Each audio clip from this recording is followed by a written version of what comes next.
Siga na siguro kayo. Lah. Naganinar na ini. Lah guys, kanina lang pala ito nag ano.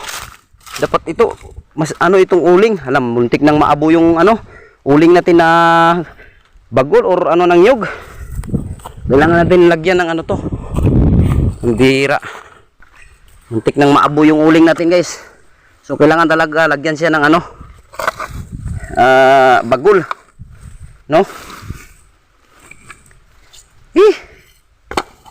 Medyo busy kasi tayo sa ginagawa natin dahil sa dami ng ano, trabaho natin, guys, no? Ayan.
A day in my life. Grabe ang init ng panahon, guys.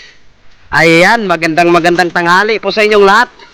Ayan yung inuuling natin na ano, guys, oh. Bagol kung sa Bisaya pa. Ayan, ito guys, itong andito sa sako, pag nag ano na po yan yung apoy, malakas na yung apoy. Yung ano dito, diyan po natin ilalagay. Right?